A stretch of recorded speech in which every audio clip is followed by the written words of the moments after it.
Hello and welcome to the Last Word on Spurs. We hope you're keeping very safe and well out there. International break, good international break as well. Seeing Tottenham Hotspur top of the Premier League and that small club. And they say they're from North London. I'm not too sure they are. South London, bottom of the Premier League. We're absolutely enjoying that for the moment. We're itching for Premier League football to come back to us, and we're not going to have to wait that long at all. Back next week, of course. Delighted to have joining me along this special show. I've got the wonderful, my crazy instructor, Lee McQueen in the house. Lee, how are you? Ricky, how you getting on? Yeah, really good. Really thoroughly looking forward to this. My first ever show with Martin and Kat, so I'm really looking forward to it. I always listen to the ones that you do traditionally, so really happy to be a part of it tonight and to get into some of the great stuff that the trust do. Oh, fantastic! I'm happy to have you here, mate. Absolutely brilliant to have you here. And like Lee said there, we're absolutely delighted once again to welcome back to the Last Word on Spurs. First up, the co-chair of the Tottenham Hotspur Supporters Trust, Martin Cloake, joins us. Martin, how are you? Yeah, not bad, thanks, and very nice words, Lee. Thank you very much. I think you must be the one listener then. So there's always one. They say there's always one. Good to be on anyway, and as you say, sort of quite a nice position football-wise. But I know we'll get into that. Yeah, and thank you for joining us, Martin, on this new platform. It's one that takes a while of getting used to. So thank you so much for joining us on this new platform, and also joining him. Of course, it's I say it's definitely not a double act. It's more than just a double act. We've got the wonderful Katrina joining us as well from the Tottenham Hotspur Supporters Trust. Kat, how are you? Lovely to see you. Hello, Ricky. I'm okay, thank you very much. I've had worse weeks, and it's been a beautiful day today. It's been gorgeous weather. Loved it. Lovely. So I'm looking forward to this. And Ricky did say Lee's going to bring the energy, so I'm going to try and rival that. Oh, yes. Come on. We need that. It's always good. It's always going to be good. And actually, just talking about the sun, right? So I come back from Spain only last weekend on Monday, Bank Holiday Monday. It's actually the first time I've seen the sunshine in this country in like 5 days. So it was really lovely day today. Yeah. I don't think we've had any sun for about 5 weeks. So it's been crazy. Honestly, guys, glad to have you here. And it's actually nice talking something other than, I say, we always talk about Tottenham, of course, but it's nice to talk about Tottenham in such a positive light. You know, I think the last time we had you in, Martin and Kat, definitely there was an air of trepidation going into the start of the season. You know, I think that was probably one of the lowest shows we've done with you guys. And we've had you on for the last 3-4 years, I would say, where, you know, we've always tried to look at the positives and tried to always have hope and belief and courage going to the start of a new season. So, like I say, to be sitting top after 3 games, like I say, 3 clean sheets as well. It's been a great start. And Joe, we'll come round to you, Martin, to start the show, because like I say, it's 3 straight victories in the Premier League for Tottenham under Nuno Espirito Santo as they are top of the league.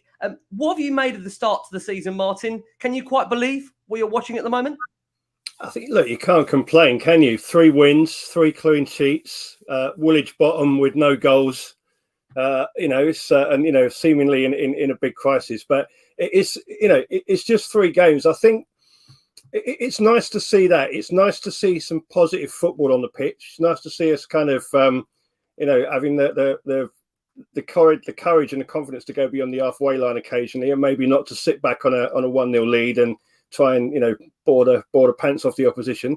So that's quite good. And I think also, look, we've had fans back in stadiums as well, and I mean that's been complicated and it's been challenging, and we'll talk about that a little bit later. But people have missed their football and they want to get back in, and I think you saw, from the atmosphere that's been in, not just in our stadium, I know it was pretty special at the City game, but just like throughout football, really. People are pleased to be back. So, yeah, there's a bit of a feel-good factor after what, for a number of different reasons, have been some quite bad times. People have begun to, fall out of love with the club and the game a little bit, I think, as well. So, but we'll see. It's a nice position to be in, but there's a long way to go. And as Nuno says, it's what happens at the end of the season and not after 3 games that count. So. Yeah, absolutely, for sure. And just actually add on that, I mean, a couple of you already touched upon this point, but Spurs now are the only team with 100% record after 3 games. Nuno is the first manager to win his first 3 league games since Arthur O back in 1949, of which obviously none of us can remember that, only from the archives, of course. But saying all of that, does it feel a little bit, Kat, coming over to you, does it feel a little bit like, I mean, maybe it's a bit too early, but Nuno could be the man to unite the fan base the way maybe Pochettino did? What's your thoughts on that? You know what? It takes a big man to unite our fan base. Let's put it that way. And even Poch, was struggling towards the end, wasn't he? It was pretty divided there. I don't know an awful lot about Nuno, or Nez, as we could call him for short, to help with the pronunciation. Thank you very much, Nez. But what I've seen of him, I'm impressed by. I think he looks like a man who acts with integrity, which I think is really important. And I think he's somebody who will try and play football the right way and play by the rules, which I also like. And look, it's just marvellous not to have, however you slice and dice it, the toxicity of Mr. Mourinho around the club, isn't it? And to start enjoying our football again. And when you see players like Dele really responding to Nuno, I think that's always a good sign. So I'd like to think he's a gentleman and he conducts himself, with grace. That's what I would expect from a manager or head coach of our club. Let's see. I haven't met a fan who hasn't liked what they've seen so far, but there's a long way to go. But I do worry that what divides the fan base will be things that occur and decisions that are made at above a level of Nuno, potentially. I think that's where a lot of the conflict has come from in the past. So, but we can't moan, can we really? As we said, perfect start, no goals conceded. And although we've only won the 1-0s, we've really tried to score more goals. We haven't just back on it. It's great. At this point in time, do we not have to talk about almost the best signing that we've ever had, which was keeping Harry Kane? I mean, And Son signing a 4-year deal is absolutely massive for his football club. I think that's kind of gone not under the radar a little bit, because I think we all love Son, that would probably be fair to say. But to get that guy to sign on the dotted line for another 4 years at the time where we've been at and where we are, I think was a remarkable from the football club. Paratici working his magic, or I think it was long in the background anyway. To be fair, that particular contract, but like you say, you can't really argue with that start. Martin, what do you think about Nuno? Have you been impressed? Yeah, I like the look of him. I mean, I was a little bit kind of nonplussed when he came in. I wasn't sort of, but I didn't go fantastic. I thought, well, let's have a look. I didn't think he was as defensive a coach as a lot of people were saying he was, but a lot of his game, was built around kind of being fairly solid at the back. So I thought, let's see how this will work. And that the problem was, obviously, he knew that he wasn't the first choice. We had that kind of farcical search that had gone on over the summer as well. So how would that work? And I think that he's just kind of, he seems to have got stuck in very quickly and said, okay, I'm here to do a job. I'm going to set a few things down. He seems to have got the players on side so far. As Kat said, it's not just players like Dele, but, who would have predicted that, we would have the most solid central defensive pairing in the division of Dyer and Sanchez, both of whom looked as if they were completely shot under the genius we had in before, didn't they, as well? So we've got, a few players who are kind of, playing a lot better than they had been. And I think you're right, Lee, about Son as well, that it's almost that it does tend to go under the radar a bit, but there is a lot of love. And I think what's happened with Kane has kind of increased that. And all of us are, we've had different things over the years where you kind of hero worship a player and then they kind of either do the dirty or they get a transfer or they move on or whatever. And so it's probably that you get a little bit longer in the tooth like we are, and you just think, let's be careful about it. But Sonny seems to be very genuine. He's just saying, I'm here while I'm here, and they're paying me what I want to be paid. I've got the contract that I want, because it's a business side of things as well. I'm going to try and make sure that I do my best and win. And I think that there's still that little bit of magic maybe with Son. And I think in a way the pity of what's happened with Harry is that, look, this is one of the two best strikers in world football at the moment. So it is undeniably a good thing that we've held on to him, that we haven't sold him. And I think some credit has to go to Levy for digging in. That's where that kind of obduracy, if you like, and refuse to be pushed around, does benefit the club, doesn't it, as well? That's what worked in our favour almost, didn't it, Martin, where he kind of digs his heels in. But it's almost that with Kane now, it's like, we know, and he knows that we know, and we know that he knows that we know, and all the rest of it, that it's just now, okay, mate, you're a really good player. We know you wanted to move on. You couldn't move on. Now go and do the job, and do your job in the same way that every other employee at the club does the job. And that's not quite the kind of magic, if you like, that we had before. That's not the fairy tale, but it's almost that, maybe that's the rude awakening. That's the reality, and I think that's what's changed. But I think that having Sonny there, he's that kind of ray of sunshine, if you like, isn't he, at the club? Yeah, and people do like that, don't they, as well? Sorry about the bad punnery. Tell me more where that came from. Let's come back. Let's stick with you, Martin, because preparations for the start of a new season, the return of fans to full capacity stadium meant that THST were involved heavily in a number of meetings and discussions in what continues to be a very challenging circumstance for all involved. How have you personally found that challenge in terms of fans coming back to stadiums? I remember that was going to be one of the most biggest, I'd say, challenges that we discussed when you were last on. How have you found that? I think that I've been doing this for about 8 years, so not as long as Kat, but the last 18 months have been easily the most challenging that we've had. And a lot of it has been because it's just completely new areas. There's never been a complete shutdown of football because of a global pandemic before. So you've got no experience to draw on. Everybody's kind of stumbling around in the dark. So, as well as the normal things, we've had to sort of, and we're not experts. I wouldn't pretend that at all. But we've had to sort of learn a little about how viruses work and things about medical ethics, and what are the ethics of getting people to show their health status, and is it the right thing or not? So it's not just kind of what's the price of a pint, or sort of are the seats facing the right way? It's kind of getting quite complicated, and I think the club, every club, and everybody working in football has found that a challenge as well. What we've tried to do is, as we always do, is just say, when you're making decisions, think about how that will come across to the fans. Try and think about the experience of the ordinary fan and how the decisions you make will have an impact on them. Don't assume that everybody's the same. Make sure that you communicate clearly. So that's the kind of thing that we've been doing. But we've probably been busier in the last 18 months when there's been no football than we ever have when there's been football. Now, that's also been because of things like, I believe there was some kind of European Super League breakaway attempt, wasn't there, at some stage? Yeah, was it ESL or something like that? There was a row in staff, and there was, there's been all sorts of other things as well. Project Big Picture, that kind of blew up at the start of it as well. Remember that? So that's been the tricky thing. But what's good is that we spend a lot of time trying to build relationships. We work regularly with kind of heads of department, as well as trying to have that relationship at executive board level at the club, and those relationships with the heads of department are useful. We talk to the ticket office a lot, we talk to the support liaison officer a lot as well, and we try and just deal with the practical things. And most of those people want to do the right thing and want to try and get it right as well. So but it takes up a lot of time. Kat, I remember having you on one of the previous shows, and you talked about the surrealness of kind of getting on a Zoom call with Boris Johnson and stuff, and that sort of stuff, which is completely mad. Just following on from what Martin said, what's it been like for you in terms of that part? For getting that, because there is politics involved in a sense. Some people vaccinate, some people aren't. The vaccine passport stuff that's coming to light now. There's so much going on behind the scenes just to get fans back into the stadium, which, let's be honest, we all wanted to do. It's amazing getting back in the stadium, but so much going on behind the scenes, as Martin said, isn't there?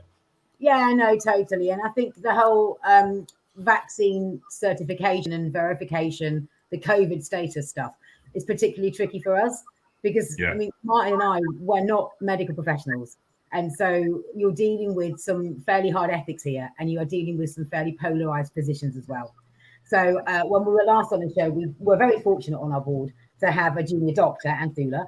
And obviously she's been a fantastic help throughout the pandemic, because here she is on a Football Supporters Trust board. So she understands the game, and she understands the challenges that face fans, and in fairness, face the clubs and the authorities, but she also gets it from a medical point of view. So I'm not going to profess to have her knowledge, but we have been able to tap into that. And we've always tried to take a pragmatic view, I think, and I'm sure Martin will reiterate this, that we have to put safety first, and we've had to be driven by evidence, by data, and by public health. So whilst we would have liked fans back in the stadium in full capacity far earlier, that would have been negligent, because people's lives were literally at risk. So literally. It's always been about striking a balance for us, and I hope that our members and your listeners will appreciate that. And it's tricky. For my own personal point of view, I think it's perfectly justified for an event organizer to either need proof of a double vaccine or a negative lateral flow test. Yeah. Either or. If it was solely proof of a double vaccine, then we enter into a whole world of pain around medical ethics and coercion, which is something that we discussed on the show last time as well. Yeah. I want to know that I'm as safe as I can be in that stage, and I'm sure all of us do as well. So no, for measures sure. to take while we're in the middle of a pandemic. But I think that's been a particular challenge for the club as well.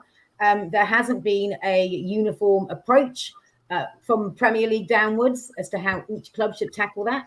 So our club chose ahead of the Arsenal friendly to check everybody's status, to check everybody's COVID passports, or to check their negative lateral flow tests, because they strongly felt that might come in down the line, possibly from October. The noises that the government might move to that anyway. So that wasn't a wasted exercise, but it took too much time, though. It slowed everything up so much that to try and do that at a 62,000 capacity game, it's already quite difficult to get into the stadium sometimes. It's just going to be impossible. That's why we went to spot checks.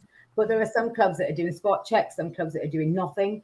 So there's no consistency across the division, which undermines confidence and undermines people's belief in why this is happening as well. So I think the pandemic has put a lot of strain on all of us because we're super conscious that normally, football isn't a matter of life and death, but it actually could be.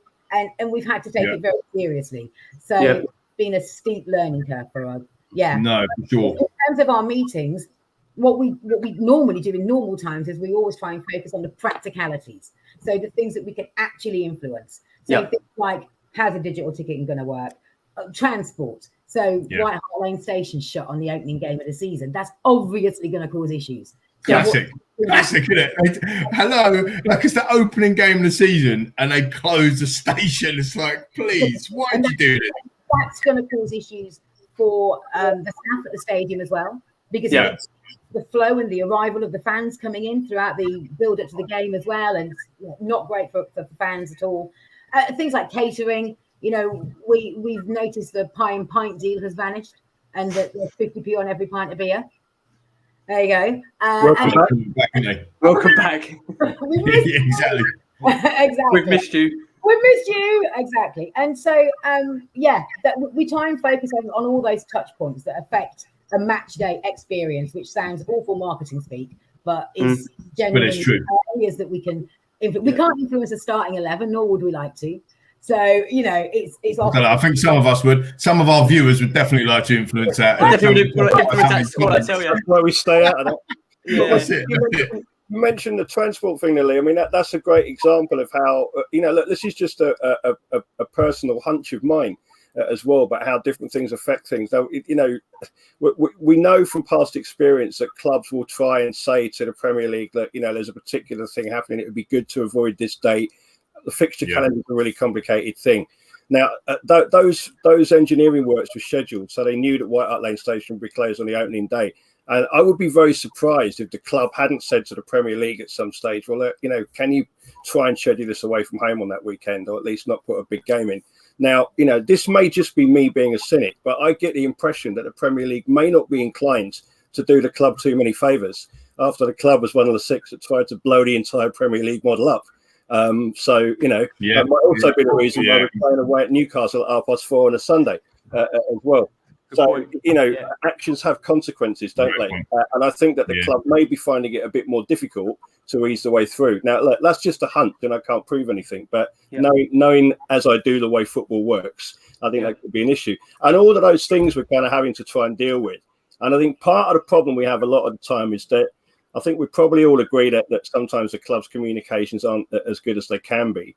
And me and Kat, both in different ways, we work in communications and we try to say to them, you've got to be clear or whatever. And we end up stepping into the breach sometimes and saying, okay, well, we're going to try and explain this clearly. And then we cop the flack because it's like people shooting the messenger. And it's like, we didn't decide to do this, but as the club has decided to do this, we're going to try and explain to you why it's been done and how you can deal with it in the best way possible. And then we get it in the neck because it's our decision, So maybe we're mugged. I don't know. Yeah, I must just stress, we've got hundreds of comments coming through here. We do know there's an ongoing situation with regards to Lo Celso And of course, our new signing, Christian Romero, Buendia and Martinez are also involved in that. I know some of you would love to deport Lo Celso permanently, but I think as things stand, he will be coming back to Spurs at some point. I think we said off air, didn't we, Rick? I'm surprised Lo Celso made 10 minutes on the pitch.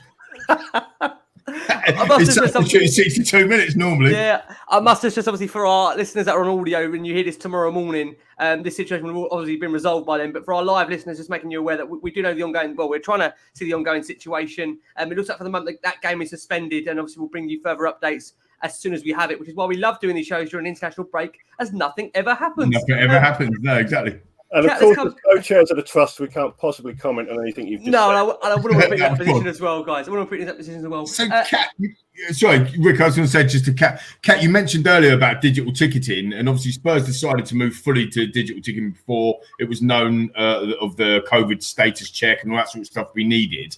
Do you feel that these are merely teething problems, that some fans have problems at the Man City game? Or do you think that, over a period of time, we'll be able to get them sorted out? Digital ticketing. It's my favourite subject, Lee. So it's hard work. About this. Look, in fairness to Tottenham, I think we'd been moving towards digital ticketing a fair few seasons ago. So it's no secret that Daniel Levy is a massive fan of technology. And when he built that stadium and designed it, he had all of the tech in mind. So from the very minute that we moved in there, we had the Spurs app. So you could use your app to access the turnstiles as well as using your access card. So there's always been a little nod towards the way that we were going over at Tottenham. If you look at your everyday life as well, more and more of that includes NFC, near field communications, technology, etc. Your Oyster card, all your contactless payments, etc. But this is not alien to what is happening in the rest of our life. It's just that sometimes we don't actually associate going to the footy with everything else that's happening in the rest of our lives. There is a push from the Premier League also to move over to digital ticketing. So we're not the only ones to have adopted or be adopting that model this season. Liverpool are also doing that and are experiencing an awful lot more issues than we are.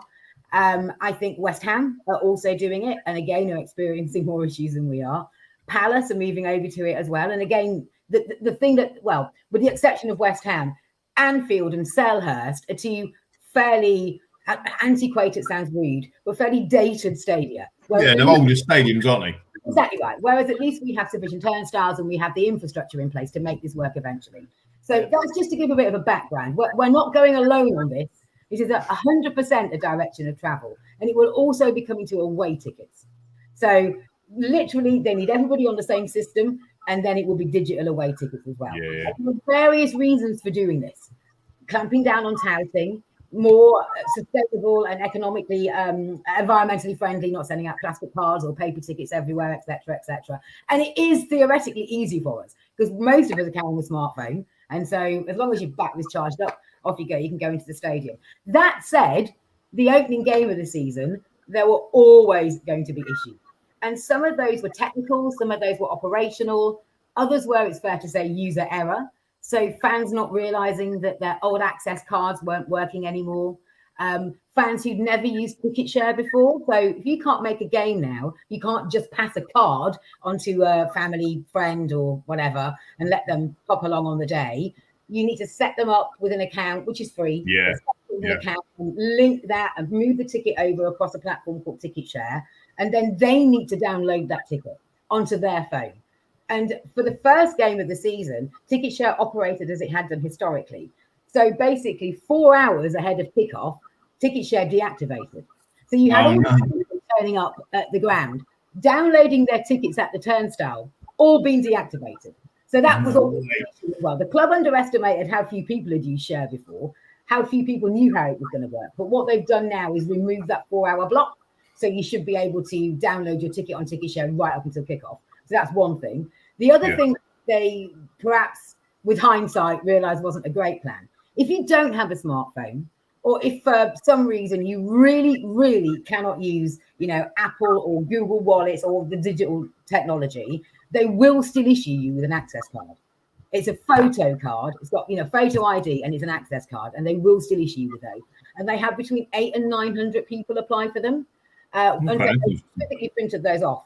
and they asked people to collect them in person with ID from the ticket office ahead of the City game. So your queue is already going to be enormous because you're collecting cards. People who can't download their share tickets, then people who turned up with their old access cards. So it's fair to say that there were a few issues at City, and were probably far too much. I'm really distracted now by Jordan's comment there. Thank you. just for our audio, just for our listeners on audio, there's a massive fan of Kat's Kitchen. Kat, is that for sale, or is that just, are you in a showroom there, or is that your own kitchen, just to confirm? It's actually my real life kitchen, but there we go. Thank you so much. Obviously, if Kat's interested in selling the property, Kat, come on in more often if you're interested in selling. Obviously, I'm sure that we put up for the room. I'm totally distracted now. So look, I think some of these things are teething issues. I think the Watford game went more smoothly. There were less issues, but it's going to be an education process for fans who don't go every week, who understand that they now do need to, download their ticket and make sure it's there and whatever. There will also be technical issues that the club needs to fix, like my NFC isn't working. So whenever I try and just tap my phone like I would an Oyster card to get in, it doesn't work. So I have to call it the QR code and put it in the reader and mess around with it a bit fiddly. And I think the more you go, the more you'll get used to it. But it's not going away. So we do have to embrace it. I don't necessarily think it's a bad thing. I think the club is learning on the journey with us. Could be a far worse situation, but if you really detest it, just apply for an access card and just get a plastic card, guys. So that makes sense. That's good to know as well, actually, because there'll be a lot of our viewers and listeners that wouldn't have had a clue that you could apply for an access card, to be fair. Right. I mean, personally, for me, I think digital ticketing is definitely the way forward. But it's interesting that we had a comment come up on screen earlier, I think from Chris, that said actually they miss physical tickets so they can keep them as mementos or as a reminder. And it's interesting because we were all at the Champions League final back in 2019. Seems like decades ago, but it was only 2 seasons ago. You couldn't make it up 2 years ago. And I've still got my physical ticket for the Champions League final because it is a memento. So it's quite interesting now. But you didn't, did you? Devastated, yeah. Oh, gutted. But that's the thing. Sometimes it is a memento, isn't it? So no, but I do think that it's definitely worth going over to technology. Again, the other key thing is there's a lot of different clubs that are at different stages in their stadiums, like you said, and that's why it's not going to be smooth, isn't it? Because you're going up to Anfield or Goodison Park, for example, traditional stadiums. They haven't got the infrastructure to support that. So that's another thing. Away fans, so visiting fans to our stadium at the moment are still issued with paper tickets. Oh, okay, fair enough. Them to all jump onto our technology. And similarly, if you are going to an away game, so if you're at Wolves or if you're going to Palace, you'll be posted out a paper ticket for now. Because what needs to happen for the away games is all of the 20 clubs need to be on the same technology platform. So there's a platform called Fortress that I think 17 out of the 20 are on at the moment, which would then make that easier. And would also, I think one of the biggest gripes we have on ticketing, and I fully sympathise and empathise with this, is around the away allocation process. I think that most fans, when they look at the options as to how you can possibly allocate 3,000 tickets to 42,000 season ticket holders plus 110,000 members, it isn't going to cut nicely. Yeah, it's not nice. The ticketing points process. What really gets people is when they're literally touted all over social media and just resold and transferred and passed on. So the people who bought the tickets originally aren't the people who go to the games. That's what gets people's goats. And if we do manage to get the Fortress system across the entire league and away tickets are digital as well, that ain't going to be happening unless you're giving your mobile phone to somebody. So that would be very good news for the people who feel quite aggrieved at the people who bend the rules at the moment. And as I said, gone on the days of the handwritten Real Madrid tickets that we had a couple of seasons ago. I remember them very well. Handwritten tickets, unbelievable. Kat, before we go for a quick break, question here from Nikki: does your floor move under the south wall to reveal a different type of flooring? Only on a Friday night. Okay, no problem at all. Those disco floors. You're probably too young to remember, but they're like all the coloured different squares, like a Saturday Night Fever floor. Yeah. Do you know what? Now we're going to get you on a Friday night, Kat, to double check that's actually true. Designs, hasn't it? It's not about football anymore. It's just like changing rooms. This is what happens now. McLeod to come and appear. Changing room improvements. We've got the wrong show, Martin. We should have folded and done that years ago. It would have been a lot less heartache, I tell you. Interesting. No, before we go to our break, Nick, Nikki, you just put that comment up before. Said that they're a training instructor. I'm thinking, hang on a minute, we've actually got a proper training instructor, not me, not the conductor, the training instructor. That's what we need. We most certainly do. For our listeners on audio, we're going to go for a very quick break. When we return, we'll be discussing the potential of a fan rep. Obviously, that's something that's been brewing away. And of course, the recent survey the Trust also published. So we're going to get into that. Like I say, for our listeners and for our viewing audience now on YouTube, there's over nearly 200 of you watching live. Thank you so much. We're going to get into that right now. So, John Lee, I'll let you hand over to Martin to discuss, like I say, where we are in terms of that recent survey published by the THST. Yeah, so Martin, over to you. We'll go to you first, actually, on this one. So the scale of discontent with the way the board of Tottenham Hotspur Football Club is running the club has been laid bare in the largest ever independent survey of fan opinion carried out by, obviously, from the Supporters Trust. 8,358 fans who responded. 75% said they felt Enix stewardship of the club had declined. That's significantly, up from just 6% in our last survey in 2019, and obviously on field, probably and off field, has had a huge impact on that. Only 9% thought it had improved, and significantly down from 61% in 2019. Undoubtedly, on-field events have had an impact. How has the club reacted to the survey published by Tottenham Hotspur Supporters Trust? The board have not even acknowledged that the survey exists and haven't acknowledged that we sent them the results. Wow. We've shared some of the other sort of sections of the report with relevant department heads, and we've had conversations based on that as well. So that's the short answer. I mean, I think talking a bit about the survey, it's something that we try to do every year. In order to I think sometimes we're accused of just kind of doing things because we think as individuals they're good ideas or it suits us or whatever. And it's one of the ways that we can try and find out what opinion is out there. And in the end, it's a little bit like the away tickets argument or ticketing argument, isn't it? That people will settle, people will decide that the thing that suits them best is right. So some people are going to say there's only 8,000 fans replied. It doesn't mean anything. We would say there isn't any other survey that's independently done that's this big. And again, Kat can probably explain a little bit more about it because she's a marketing professional. That number and that level of responses makes it a statistically robust survey. So we're fairly convinced that is a fair reflection of opinion across the board. And I think, that's not just reading social media feeds. That's not just listening to your own mates. That's just generally picking up on what's being said. And I think that there is a level of discontent. I don't think what's happened on the pitch has helped, but I think I was pleasantly surprised by the discontent that people expressed over things like the plan to join the Super League. And it's something that we'd repeatedly said to the club, and we've said this at Premier League meetings as well, that English football fans value things like the pyramid. Even though you've now got football clubs that are owned by countries, and there's a huge amount of inequality in the game, if you like, the principle that you can move through the divisions, that you progress because of what you do on the pitch is still there. Fans don't like the idea of closed competition as well. So I think that the willingness of Spurs and the other 5 clubs in the Premier League to basically bin all that off hasn't gone down well with people that value what our game is about in this country. Now, we could have sat a year ago and had a conversation, and you might well have said, well, yeah, that's quite a romantic view, isn't it, Martin? But really, in the end, people will just want to go where the money is and they want to go at the top table. And they didn't. There was a massive, massive backlash against those plans for the Super League. And I think it kind of came, after Project Big Picture, it came over the discontent over the attempts to furlough. It came after this unprecedented period of disruption in the game because of the pandemic as well. And to be honest, it also came when the football was pretty awful, and the worst fears a lot of us had about the appointment of Mourinho came true, that he proved to be a toxic presence. And, I personally found it very difficult because I have never liked the bloke on any level at all. But as a co-chair of the Supporters Trust, I'm not going to say, well, I don't like the manager. Your job in that role is to get behind the people who are working for your club. And that's it. But, looking back on it, it's not an I told you so, but it was a massive mistake. So there was a combination of things, and I think they all came together.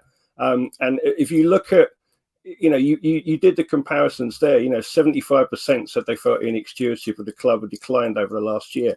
And the approval levels were in the 90% in surveys we've done before. So in a way, it's a work of genius to go from a position where 90% of people agree with what you're doing, and a year later, 75% of them absolutely, totally disagree with what you're doing. And they've got to take some notice of that as well, And, yes, everybody thinks they know it all, but, that level of discontent with the way the club are going, that is, if you're a sensible executive board, you take some notice of that and you say, we need to reconnect and we need to change. 100%. But there's no evidence that they're looking to do that at the moment. It's not in their nature.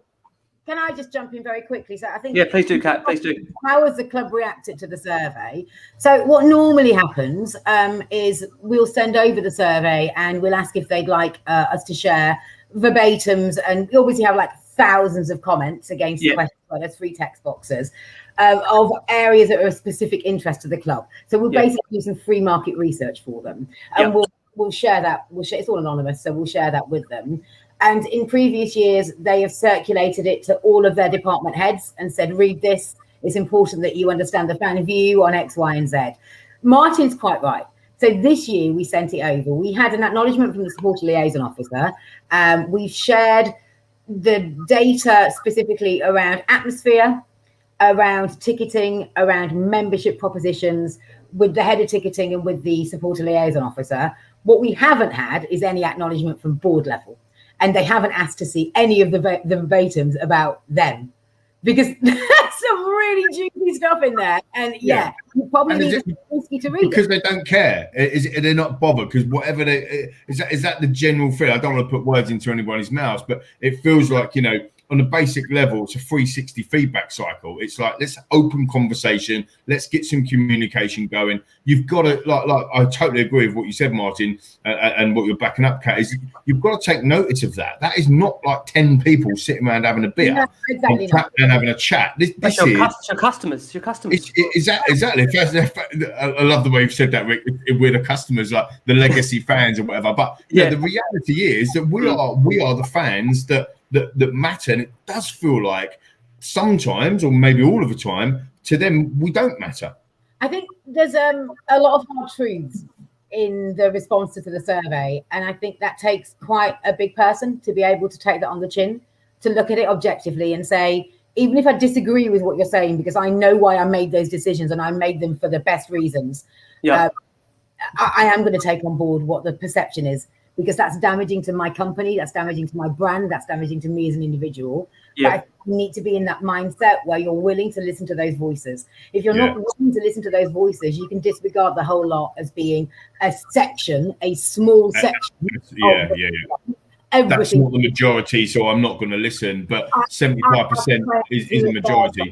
I have to as Spurs fans, they don't think this. They were fully behind the Super League. They think we're great, etc. You can literally convince yourself of anything. One thing that I did want to say on our survey, though, because we'll come back onto the fan influence and the board stuff. We've got questions coming in. That's fine. Yeah. One thing that I did want to say was just to say thank you to all the fans who'd actually taken the time to fill out the survey. They are mammoth because they're annual and they take a good 25 minutes to complete, and we cover everything. And it's so useful for us because it's not just about having that piece of data that we can share with the club. It's about the trust, having a dipstick and having a temperature gauge of what both our membership and the general fan base feel about all the live issues, because we have to know what the fan base thinks in order to go in and represent them, not just to the club, but at national level to the Football Supporters Association, to the Premier League, to the Football Association, at international level to UEFA or to FSE or whatever. We absolutely have to know what the fan feeling is and fan sentiment is on some really key issues. And there's always a new issue that comes up each year that we don't have any data on. So it's vastly important that people take the time to share their views with us, because regardless of what the club do, we read every single one of them, and it massively informs our approach to how we do our work. So regardless of what the club do with it, it's still hugely valuable. So if we can get over 10,000 respondents next year, I'd be really chuffed. So just the fact that.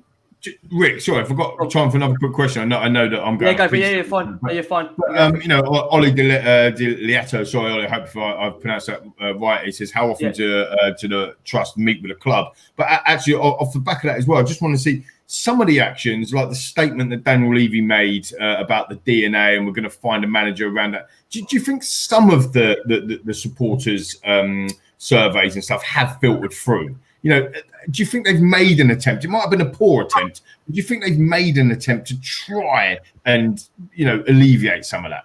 I'm going to let Martin answer the communication question because we've discussed this. So okay, fair enough. I'm going to answer the factual question, which was how often do we meet with the club? So I think it's probably quite easy from an outside perspective to think that we operate as a totally independent organisation in isolation until we go and meet with Daniel Levy and the board, and then we suddenly meet with them and talk with them.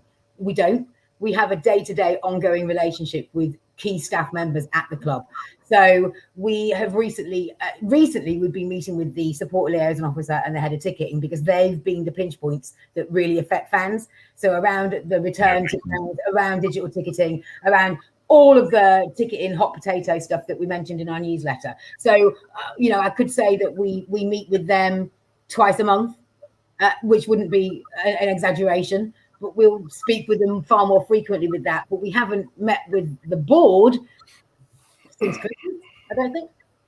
No. So, I mean, the meetings between the board of the trust and the board of the club were a minimum of 3 a year, and that was partly on the back of advice that the Premier League put out, which they put out to all their clubs the last time there was a threatened government review into the way football clubs are run, and they said, look, you better start meeting with your fans regularly, otherwise we're going to get legislation. Now that's starting to happen. So we would meet for like a kind of set piece meeting, but it's quite difficult in those meetings because they're almost kind of like outward facing meetings. They're to show that there is a relationship there, but you can't deal with a lot of the granular detail. You can have a look at a lot of the policy decisions. So, for example, that's where we asked them if they had any plans to join the Super League, and they said they didn't.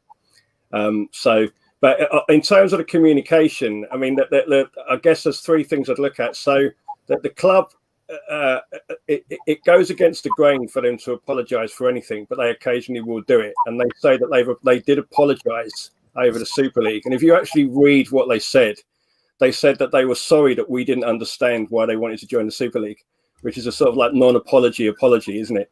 Right. Yeah. Then there was that statement that you referred to, Lee, and I still don't think they get it. Right. From the conversations, and it's not just Spurs, right? All the people that were plotting the Super League, their view is we just didn't manage to get it across right.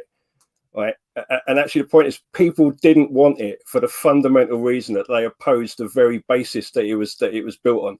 Right. That's the issue. But they can't seem to register that.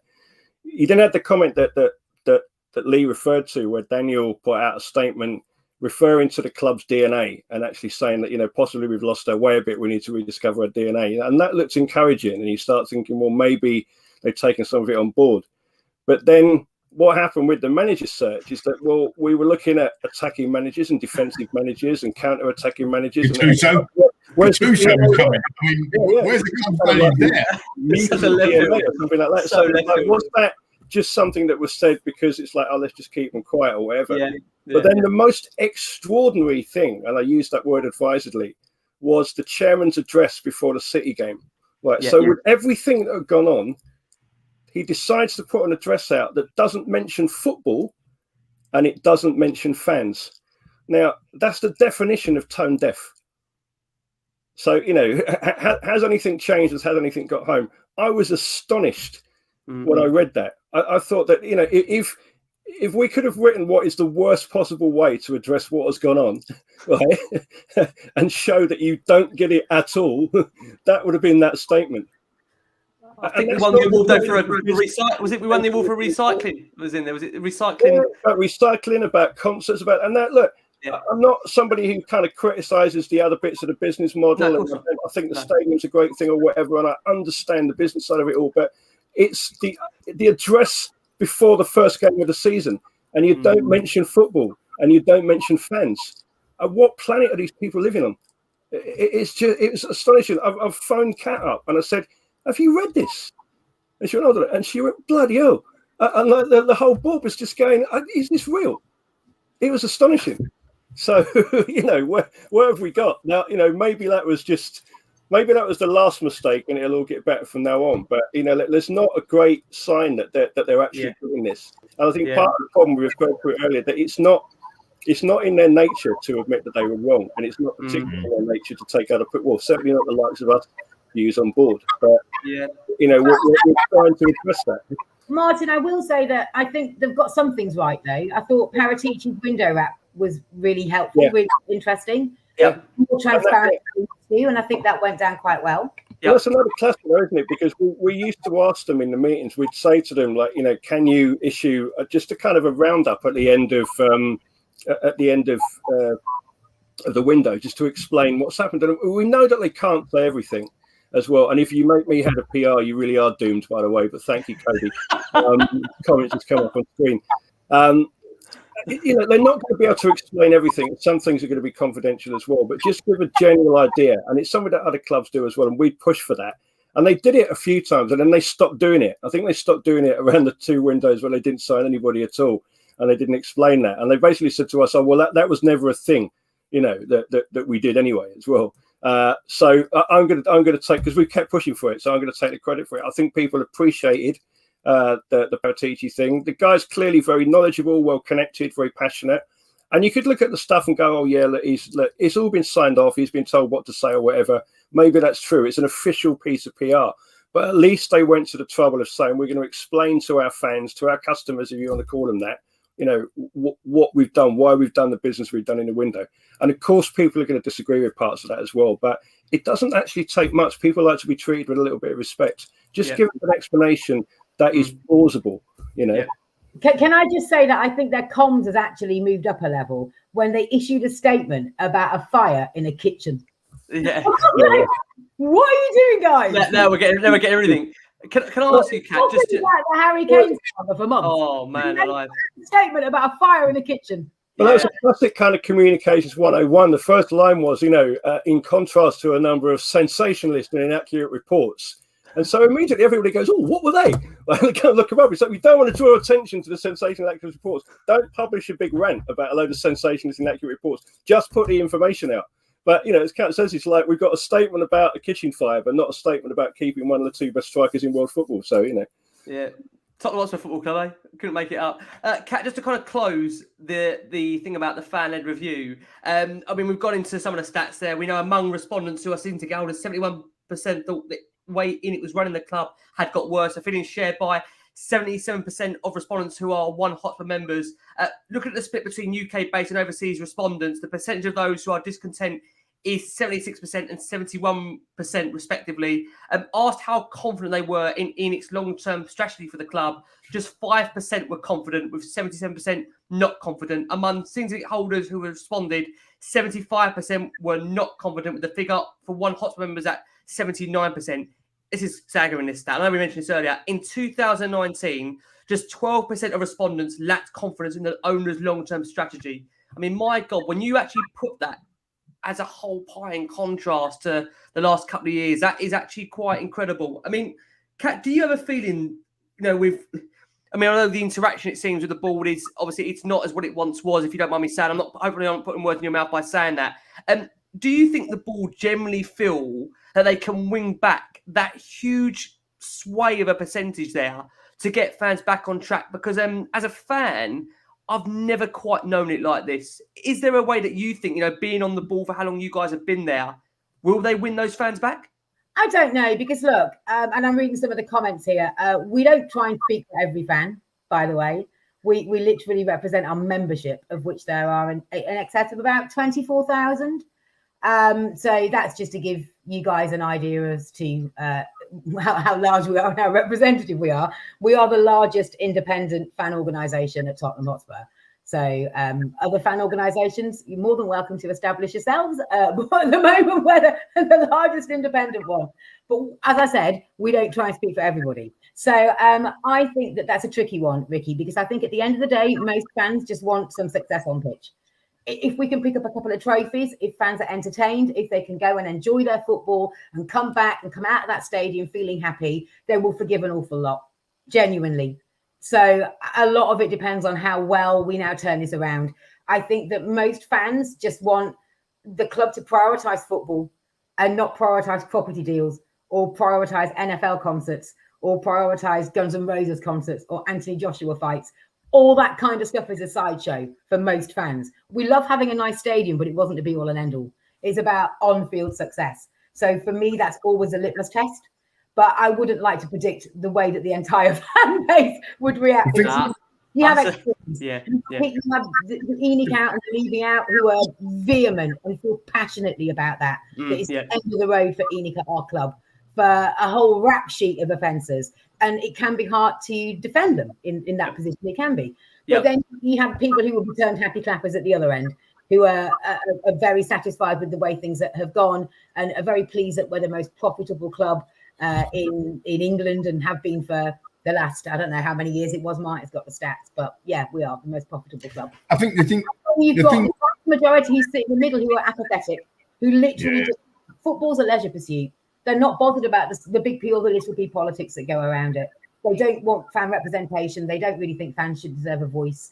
And that's that. And that's their view. That's absolutely fine as well. But there is, I think it's worth taking a minute to recognise the spectrum there. And certainly Mark and I would never try and tell people who don't give a toss about fans' views, fans' rights, fan influence, that they're wrong or that why they should get involved. All we can do is state our case for why we believe that, you know, as the lifeblood of a club, that it's important that fans are thought of and are considered when the temporary custodians, who in this case are Enoch, of our club, are making major decisions that affect us and affect the long-term success and health of our clubs. That's all. Kat, just on that, you mentioned there about kind of like temporary decisions or temporary custodians, and actually they're making the decisions at the moment for our football club. And actually, a lot of people that I speak to, for sure, and via the show and whatever, they're not bothered by the boxing or the concerts or whatever, as long as the revenue that we're coming through from said events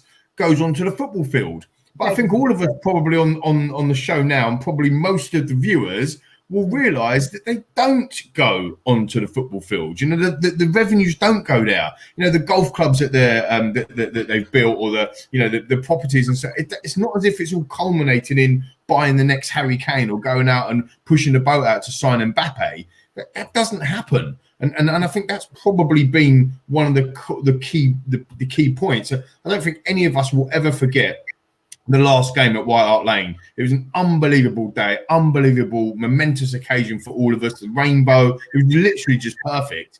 And actually, that was the old school stadium with half the bloody stand missing. We didn't care about that. We cared, and some of the football we played that season was absolute magic. You know, he was magic. We all know he was. And now we're navigating through a period where it's been really, really tough after the Champions League final, massive hangover. All of us had it, fans had it, the club had it, you know, the players had it, everyone had it, big change, big rebuild still happening, and still decisions are making. I'm not saying that the board haven't backed or haven't put money in, because they have. I mean, they've spent money. The season that Tunga and Dembele come to a club, we made 5 or 6 signings, spent 140 million, and not being funny, most of them signings, if not all of them, were rubbish. Right, Lo Celso and Dembele, Jack Clark, you know, with all due respect, Sessegnon, all coming to a football club that season, and they don't even play for the football club really. So 140, so they have been back financially.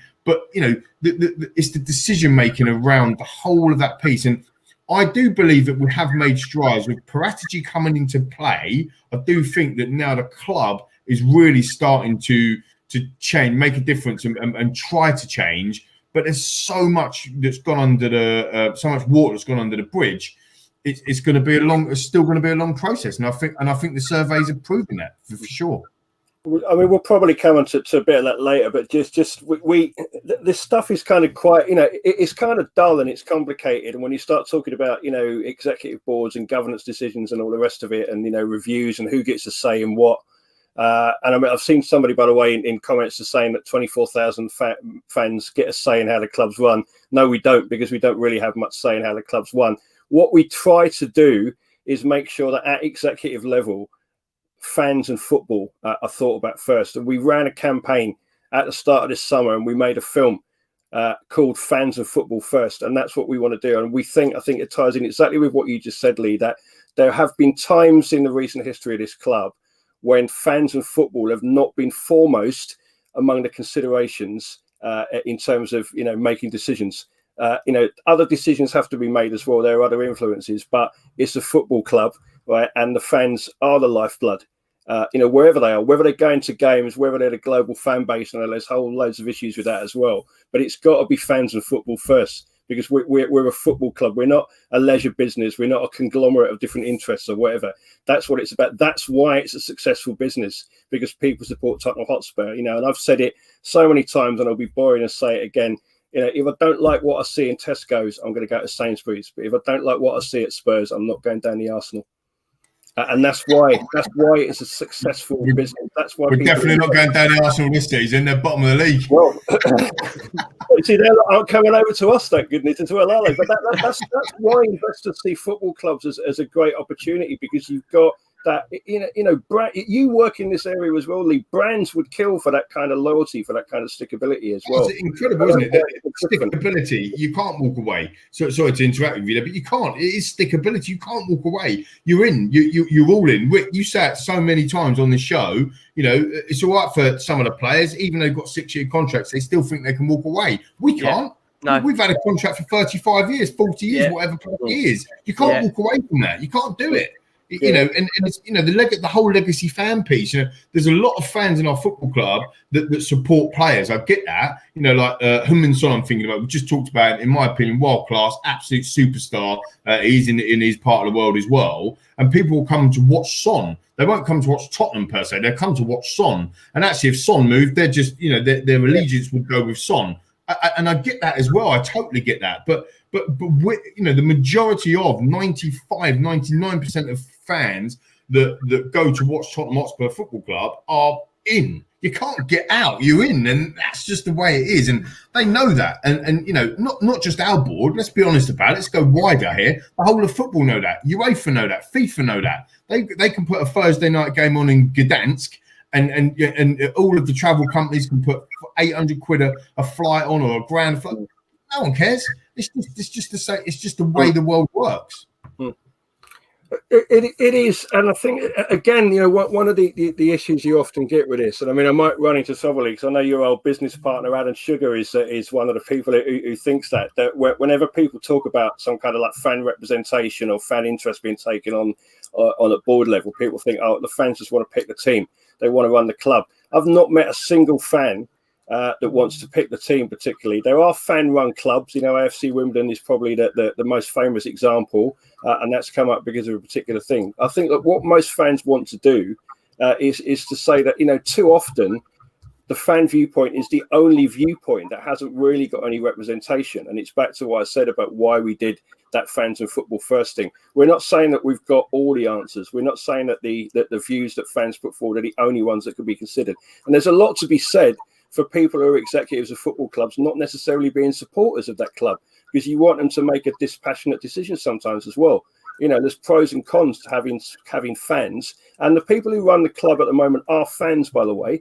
They've got different views, but they are, and that's not always the case at every football club. So let's be honest about that. But we have never said it's just about what the fans want. The fans should always get their way, but at the moment, too often the fans' considerations aren't borne in mind. And we've seen the results of that over the last 2 or 3 years, and the amount of discontent. So people are always going to disagree. And however, whatever reforms come in, if we continue to make bad decisions on signings or whatever, then no kind of change in governance structure is going to change that. But again, we've got to be careful. I'll probably make myself unpopular. I feel a bit sorry for Steve Hitchen here, because apparently everybody's an expert on how he does his job. I don't know. Right, I think people are basing it on one line that was selected in an Amazon documentary where he said, and I interpreted that as him saying that flipping at the transfer window is a right pain in the butt. And right? I don't know how well Steve Hitchen does his job or not. I don't know what his job description is, and I'm pretty damn sure that most of the people that are criticising him on social media don't know either. So it's just we don't know at that level, and we don't particularly have a desire to do that. But it's about the kind of the general considerations of what should come first at a football club. And I think a lot of people have said, over the past 2 or 3 years, especially, but it's been a constant criticism since Enid came on board, who have made the club a stable and successful business. But they've said, is it a football club? Are they focused on winning trophies? And if you're not focused on winning trophies as a football club, if you just say it's good enough, we've got an example of what happens there. It's just down the road at the Emirates Stadium, because that club said top four's all right. It doesn't really matter. It just be there or thereabouts. And what happens is that you go off the boil. So we've got an example of what will happen unless you focus on your core objective of what a football club is about. Yeah, no, for sure. And staying with you just quickly, Martin, across the survey, the current board's approval ratings have plummeted. We've already talked about the stats. If anyone ever doubted significant change is needed at our great football club, these survey results make the point very, very clearly for me, for sure. So do you think the recent business we've done in the summer transfer window will strengthen that opinion? Or do you think the recent appointment that we mentioned earlier of Paratigi as a club's managing director will have changed that opinion? Do you think that that's been a good, positive move for Tottenham? I think on the surface it is. I mean, we've said, and you can imagine that was a bit of a difficult exchange in board-to-board meetings. So we've said it to his face that the feeling is, Daniel, that maybe you should step back a little bit from the football side.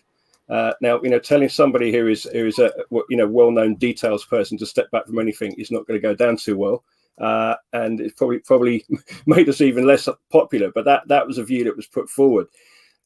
They split the board into a football board and a club board a while ago, and this appointment of Paratici seems to be part of that process, that they're saying, we'll let the football people get on with it. Now, the suspicion is Paratici a lightning conductor? Because if anything goes wrong, it's down to the director of football. We tried the director of football before that role, and it didn't work because we didn't have the rest of the structure in place. The big question comes in, how far is the ultimate chairman and owner of the club ever going to be divorced from a decision? Is there ever really going to be a situation where they say, okay, if Paratici is the football man, we're going to let you make the recommendations. He's going to come in and say, just basically sign this check, Daniel. We're going to pay this for this player, this for this player, this wage package, and that's it. Is that ever really going to happen? So this idea that the person who is ultimately in charge of the club, who ultimately owns the club, is going to be totally divorced from the process of buying and selling players and that decision making, I think is absolute fantasy. What's the balance? Does he trust the people he's put in charge? Is he prepared to take a punt because the person he's in charge? For me, trust. What you just said there, the trust element is massive for me. That only comes over a period of time, like season 1, season 2, 4, 5 different transfer windows. You've got to enable him to build it up a little bit to get that trust as well. But I would hope, just interacting with you, I would hope that yes, that there is going to come a day where Paratigi is the man calling the shots completely on football, and actually that they're sitting down at the beginning of the year or beginning of the season saying, we're business plan, if you want to talk about business, we're business planning 3 months in advance, where do you want to be, what our targets are, this is what your budget is, this is the type of players type thing. I mean, I would hope that we get somewhere along that line. Do you not agree? I think absolutely we need to do that. And I think that what people want addressed, there's been a number of times when people have said, look, we could have pushed on, probably, under Redknapp, there was that season. Was it Harry Spin or was it real? But, we could have pushed on, but we didn't. We made a couple of fairly underwhelming signings. Under Pochettino, we could have pushed on, but we didn't for whatever reason. So I think people want us to say to a player, stick with us and achieve something rather than go somewhere else to achieve it. And that sort of happened with Kane, although that was a very, very complicated situation. And probably, I'm hoping that Daniel has sent Charlie Kane a crate of champagne, because Charlie Kane's probably done more to repair Daniel Levy's relationship with the Tottenham fan base than anybody else over the summer, really. And that's it. But you want the club to be in a position where it, for football reasons, it decides to push on and win something. And again, I hate using the Liverpool comparison, but Liverpool, after they lost the Champions League final, said we need to make 2 key signings and we'll do whatever needs to happen to make those signings, and we will go on because it's the football that comes first and everything else follows. And they won it, the following year. So as we know, to our cost, but and they went on to win the title, which is something they've been after for a long time as well. So that I'm not directly comparing the business models or the sizes of the clubs at all, but it was the football coming first that was part of that decision making process that was there. So you hope that they would do that. You hope that they try to take the chance, if you like, on whether it's spending some money, whether it's persuading somebody to come on board, that they say that we need to make that leap at the moment, rather than just playing it safe. And that that they will always hide behind, if you want to call it that, maybe that's a bit pejorative, they will always say, look, it isn't Football Manager. Transfer negotiations are complex. You never know what's going to quite happen. But the fact is that we've missed out a little bit too often. We haven't made the jump when we could have done, and we want them to try and do that. And that's what you hope that this new setup will be. In terms of this transfer window, has it been a good transfer window? It's not been a bad transfer window. I'm not quite sure why we need so many fullbacks. But, maybe they'll say that we're looking to move some people on and we couldn't do that, but then we brought some people in. I think that we're light on creativity in midfield, although it's great to see Dele being the sort of player potentially that we know he can be. He's got a long way to come back to the heights that he was at, but that's nice to see. And I think we're still a little bit light up front. And it worries me when I've been in board-to-board meetings and I've heard members of the executive board say things like, oh, well, Stephen Bergwijn he's a forward, or we've got other players that score goals. And it's like, that is really worrying. That is really worrying. You said it, mine. That is really worrying. We've seen over the past 2 or 3 years a situation that could easily happen again this year. Yep. If either or Sonny or Kane gets injured, and if both of them do, then we're looking pretty short on the pitch as well. And and should that have been addressed? So I think that's the downside. We were looking for that to be addressed in this transfer window. You then go into a discussion about, was Traoré the player? Was he worth £50 million? Was it true that they were asking £50 million? Who made the decision to go or not go?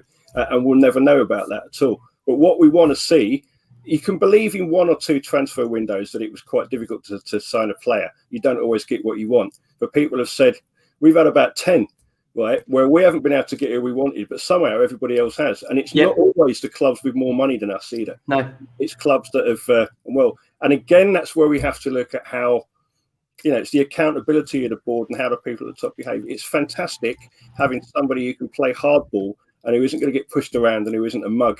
But again, Lee is going to probably know this better than any of us in the business world. You need to strike that balance. You can't be a pushover, but you can't be such a pain in the backside and so difficult to deal with that nobody does any business with you. And again, I think that we've got ourselves into that position as well, which Danny won't like me saying, but it does. He is notorious as being the most difficult man to deal with in football. That can be an advantage, but it can be a disadvantage. So again, they've got to look at how they approach things, how they build those relationships with the other people that they have to work with. And again, sorry to keep bringing up the Super League, but the way to improve the working relationships with 14 other people in the same division as you isn't to gang up with 5 other people and threaten to wreck their business model. But and that first meeting of the Premier League chairman after ESL was announced, believe me, some words were exchanged from the contacts that we've got as well. But it's about building relationships, isn't it? So it's what happens inside the club and how it's organised, but also how the club conducts itself outside as well. And there needs to be a little bit of an improvement because it's obviously not working at the moment. So possibly encouraging signs with the transfer window, but is it enough? Probably not. But we still need more. But Paratici said in the window wrap, this is the start of a rebuilding process. Yeah, I was one of the people that wished that we'd stuck with Pochettino and backed him. Other fans will say he'd lost it because we hadn't won an away game for about a year. So I must just say, only speaking as a Spurs fan, I'm sure you guys can relate to this. In my time supporting the club, I've never known us to go into a transfer window and ever come out with everything we need. There's always a feeling that we're always 1 or 2 short, no matter what the window, no matter what the season, no matter who the manager is. That's always been the general consensus for me. But we are going to go for our final break of the show. We're going to squeeze another 10 minutes out of Martin and Kat, hopefully just a further 10 minutes out of them. When we come back, we'll be discussing the fan representation. It's been a comment that's been coming up a lot during this live show. So thank you so much. We'll be bringing that into context after this very short break. Taking you into this short break for our listeners on audio, we've got the wonderful Anna from Spurs XY who gives us her reaction to Spurs getting off the mark for the women's, we must say. Spurs' women getting off to a win this weekend. So great to hear from her about Spurs, I say, getting off to a mark and a good start from there. And then when we return for our listeners on audio, you'll be hearing from the wonderful Kat and Martin. For our listeners that are live on YouTube now, nearly over 250 of you watching us, thank you ever so much. We're going to get straight into that now. Martin, I'm going to start with you. Now, back to this survey. We know that 81% of the trust members wanted to see independent members of the club's executive board representing fans in decision making, and 65% backed that call for an elected supervisory board operating in terms of a golden share option on key decisions affecting the club. A further 88% of THST members agreed that the football club board should be required by legislation to have independent supporter representatives, fan directors as members. How closer are we to having that fan rep in place, Martin? And can you give us a bit of a time frame? Is it possible for you to give us a bit of a time frame as to when we should expect that person to be appointed? Not on that. The time frame at the moment is that the Tracy Crouch MP is chairing a fan-led review, which is a review which has been led by fans, but is in the end going to be the recommendations that go forward are going to be decided by Tracy Crouch after she's taken all of those views on board. And the reason it's being done like that is that previous exercises have said that we're going to get a group of people together and we're going to get a consensus view. And because part of that consensus has needed to be the Premier League has basically just said, well, we're not going to agree to anything. So they haven't got a consensus and it all gets kicked into the long grass. So Tracy Crouch has been conducting this review over the last 4 or 5 months. I think she knows her stuff. She knows what's gone wrong before. And she's going to publish that report in October. And I think that football as a whole and individual clubs and then also supporter groups are waiting to see what the final recommendations are. We've said what we've put forward. You can read it on our website. It's too long and complex to go into here. I'm sure I'd bore people even more than I already have on this podcast by going into it in any detail. But you can read what we've asked for and how we see that kind of accountability and fan representation on the board working. The Football Supporters Association nationally has also put forward a set of proposals as well. So I think, to be honest, it's a case of the clubs waiting to see what they're required to do. What do I think is going to happen? We go into kind of prediction mode here. I will be extremely surprised if there isn't an independent regulator for football. Extremely surprised if that doesn't happen. I think that's pretty much guaranteed. The question is, what are they going to regulate and how do they define independent? And what are clubs required to do, at the board level? I think it's probably worth making clear that we're not saying that me or Kat or any member of the trust board should be on the club board, because being a company director, it needs a specific set of skills. That's why we put forward proposals for independent non-executive directors on the main board and for a proper advisory board. So not the sort of thing that the clubs, and Chelsea were another club that did a similar thing to Spurs. They kind of rushed out this sort of proposal, which of course they've been thinking about for quite a long time, not just as a response to the blow up of opinion over the European Super League, where they said, we'll kind of get a bunch of people on the advisory board. We know they talk to a lot of the supporters clubs as well, and then we'll have a chat with you, and then we'll say we've noted your views, and then we'll decide to do what we were going to do in the first place anyway. We've said if there's going to be some kind of fan, directly elected fan board, it needs to have teeth, it needs to have some power. One of the things that the independent regulator might look at is giving fan organisations, as Ricky mentioned, a say on golden share issues. So what have been called golden share issues. So that will be if a club wants to change its name, if it wants to change where it plays, if it wants to change the colours of its kit, if it wants to change the competition it plays in, it will need to have the agreement of that advisory board or the people who hold that golden share. Now, I think that's a good thing. I don't think that's people who don't know about business sticking their nose in and making decisions that they haven't got the ability to make. I think it's about genuine accountability.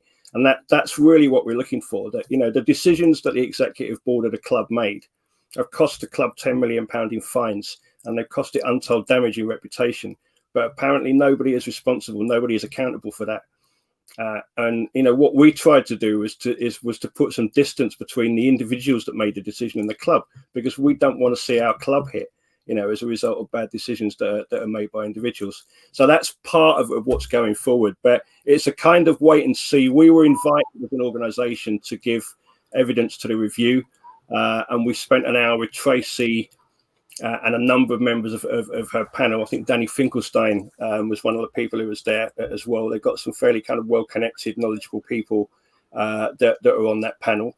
And they asked us, how would this work and what have been your problems and what are the things that have gone right? And we tried to put forward a very kind of balanced set of answers. We also sent in a long written set of proposals, which people could read on our website as well. Pretty much every supporter organisation in the country has done that. And the FSA, as the National Supporters Organisation in England and Wales, has done that as well.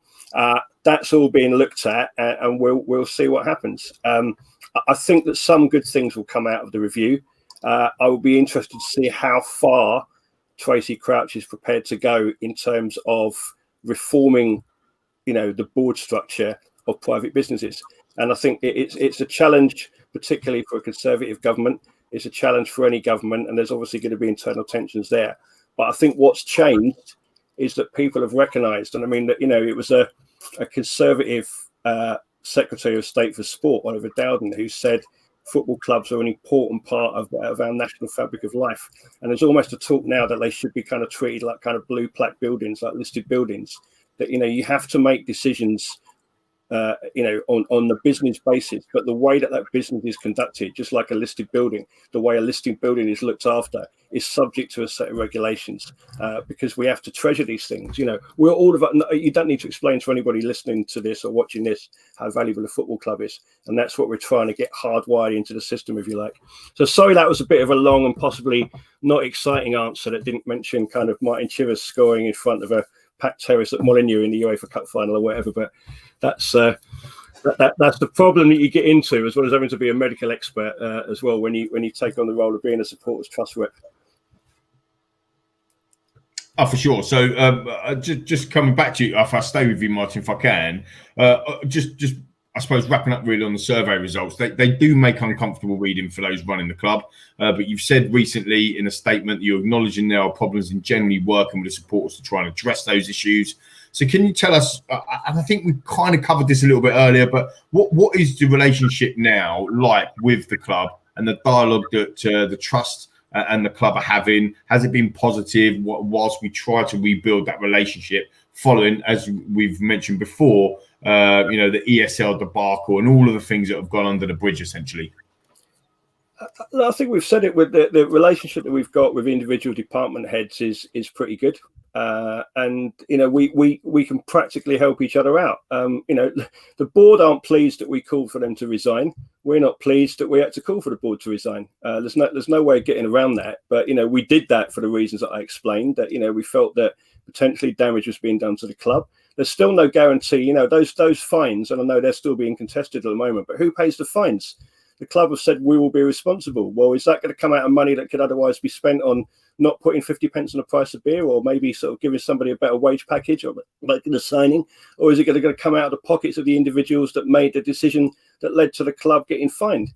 And we've also got an issue with how those meetings are conducted. And, we have to look at what's credible as well. That we sat in meetings with the executive board and we asked them, are you planning to go into a European Super League, which has been rumoured? And they told us that there were no plans.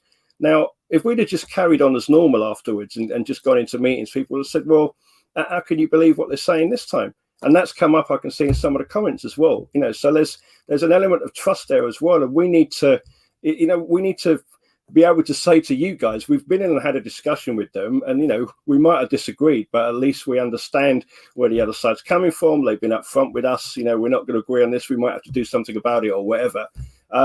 But it's difficult to do that. And we've said this to the club. You've caused a problem for yourself now, because, it's better that people are inside a room talking than outside shouting. But the more you cut off the opportunities for people to be inside a room talking, the more people you're going to get outside shouting. And the problem with that is that the shouting bit in the end just comes down to sack the board, which is fine if you've got something to go in the board's place. But there isn't. And there needs to be more of a plan than that as well, I'm afraid. And it would be irresponsible of us just to go, right, that's it. We hate everybody. Just everyone should go.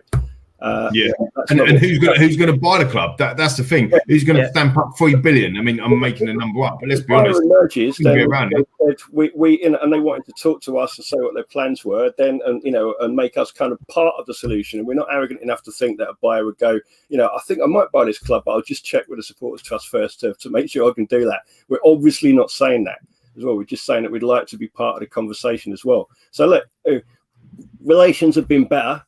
But in some respects, it's brought it to a head because, you know, sometimes when you're negotiating or you're talking to the club, you can think that you've agreed something or something's been said, and then you have to go back and you have to read between the lines and find out that it wasn't quite what you thought. So I think, you know, if anything has been learned, and again, what's been learned in terms of the tone-deaf message that the chairman put out before the Man City game, but if anything has been learned is that maybe you need to be a bit more direct and a bit more open with people. And sometimes, you know, you have to agree to differ if you like. I think it can be easy to kind of pretend there isn't really a difference. Well, you know, let's do that, but let's try and work out what we can, because we do all want the same thing, which is success for our football club. Yeah, 100%. All of us want the same thing, don't we, Rick? Yeah, I got to say, I just want to Kat's view on it because Kat, I don't like how quiet you're being, so I've got to bring you in and ask you, Kat, for you. Have you got anything to add to that, Kat, from what Martin said there about the club and dialogue? Is there anything more to add from your perspective?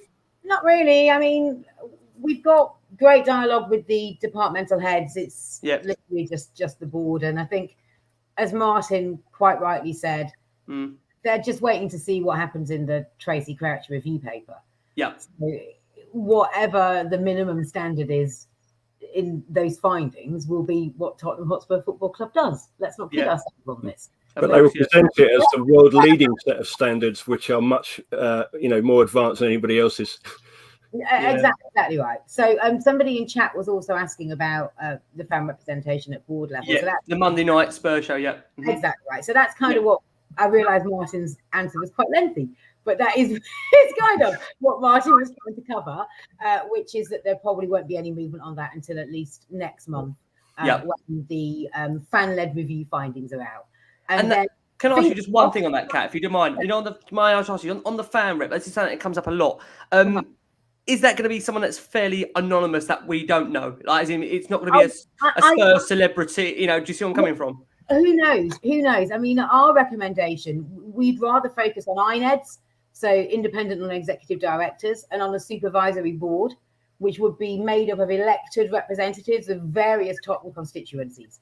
Right. So I think it was Paddy in chat was talking about official supporters clubs having a representative on a supervisory board or a club advisory panel. That's absolutely right. Maybe season ticket holders, One Hotspur members, representatives of Proud Lily Whites, of the Trust, of Spurs Ability. Jordan, no, it's not going to be me, mate. Jordan's loving it. Sorry, dude. And I think the idea would be that the fan director would come from that board.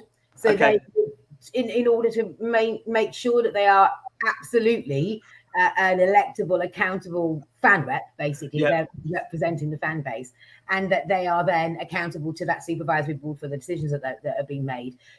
Martin and I, on behalf of the trust, have categorically said that no trust board member will put themselves forward for that role.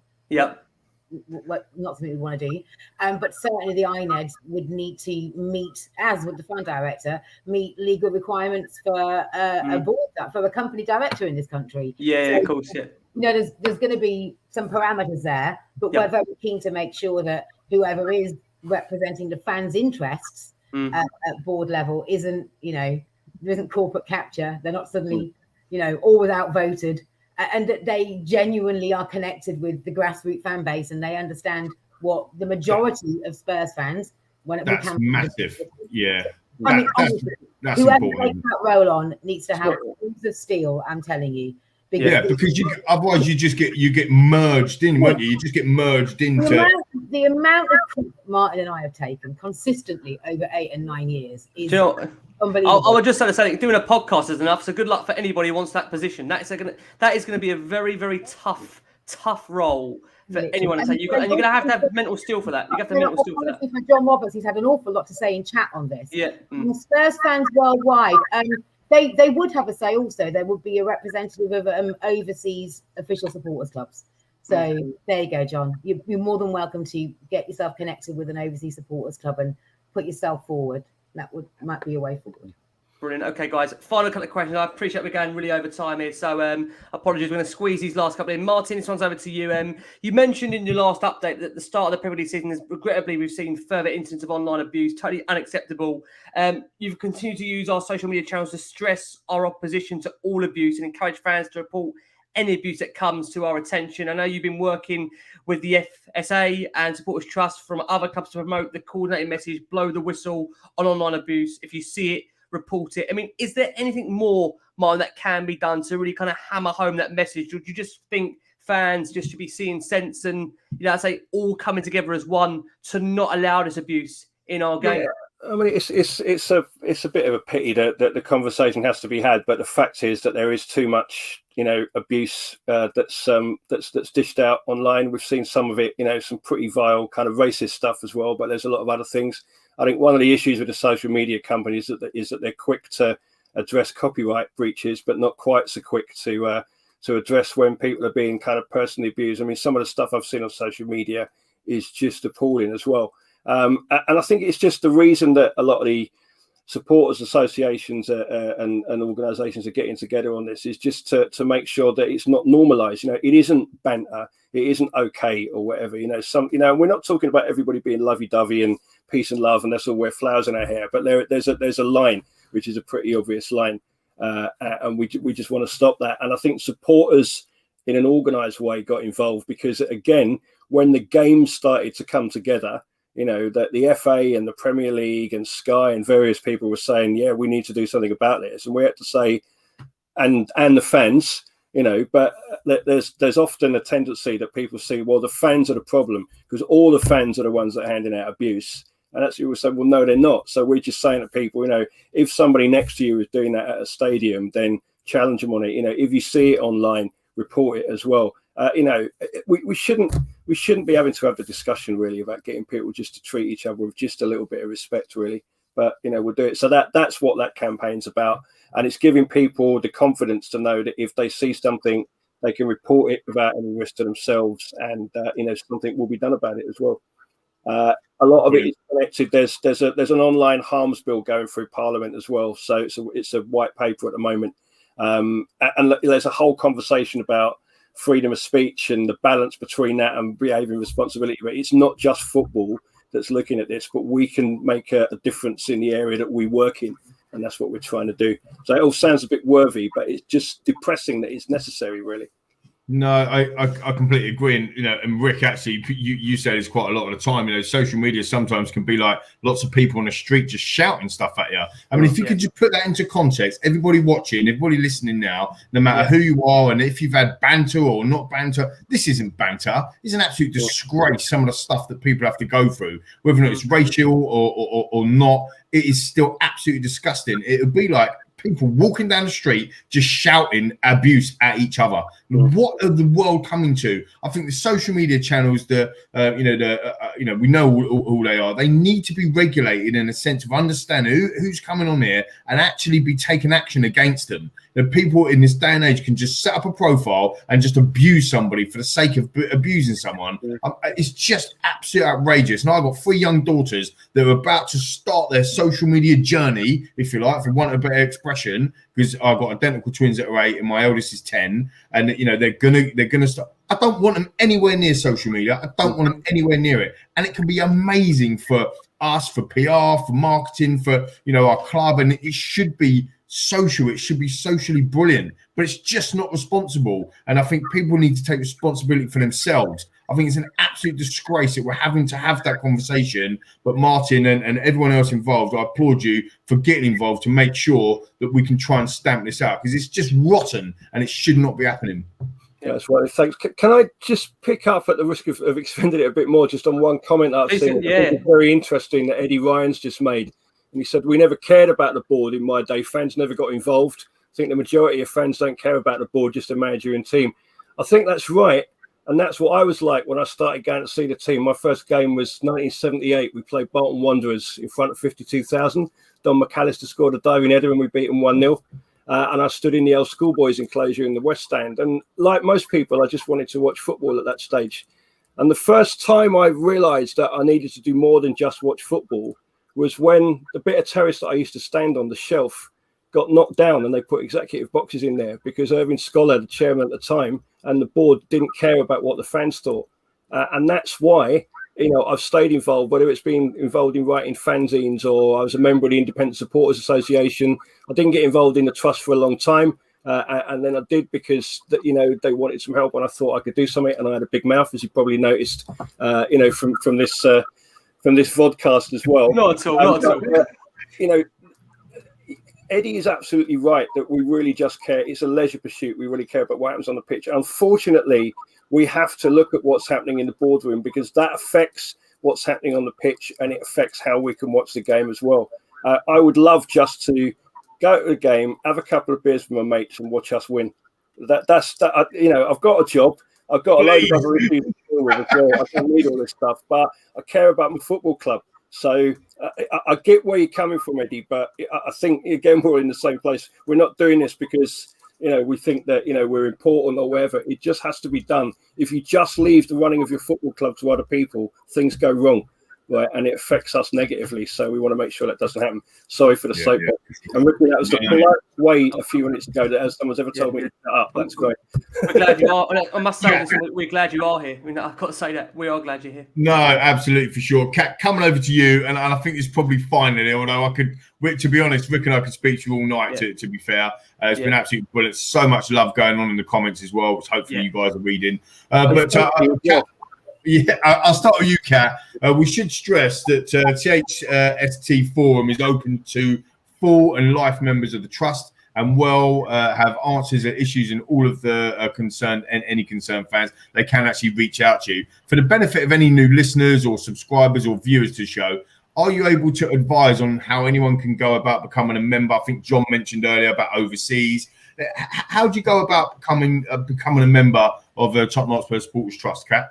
Yeah, literally all comers welcome. There's no restrictions or parameters. So we're a broad church. We welcome all Spurs fans. I mean, hopefully you're a Spurs fan. It would be a bit weird if you weren't. But that's trust me, Kat, you do find some weird people here. Not all Spurs fans, believe it or not. Honestly, you get all types. I tell you, my God. Only criteria. So whether you're UK based and a match goer, whether you're UK based and you prefer to watch at home, whether you're based in Australia, in Singapore, in Africa, wherever. Obviously, if you're a match goer, there's more practical stuff that we can do to assist. And we do an awful lot of casework with fans who have found themselves in unfortunate circumstances at games, whether that's behavioural or ticketing offences or whatever. If you had an issue at a match, basically, we can normally try and facilitate a solution for you. So obviously, practically, we can do more to help match-going fans. But that doesn't mean that if you're based overseas and you never go to a game live, that you can't be part of the supporter movement and you can't have a say in how we run our organisation and therefore how we represent our organisation to the club of Tottenham Hotspur Football Club, to the board of Tottenham Hotspur Football Club. Spurs obviously speak with the Proud Lily Whites, who are their recognised LGBTQ plus group, and they also speak with Spurs Ability, who are their recognised Disabled Supporters Association. So we tend to be the three main groups at Tottenham at the moment. As I said, that isn't to say that somebody else couldn't set up an independent sports association or another fan group. The more the merrier. It's very difficult trying to represent a mass view, and we actually have said on news. We've definitely seen that, Kat. We'd feel far more comfortable where there are other fan organisations out there as well. So if anybody listening feels like setting one up, by all means, if they want some advice, come and talk to us. We'll help. If you just want to get involved with the trust, which we'd also love, then we have a website, which is www.thstofficial.com. So THST for Tottenham Hotspur Supporters Trust official.com /membership. You can join as an associate member. That's totally free, doesn't cost anything. And that entitles you to participate in our surveys and come to our events and that kind of thing.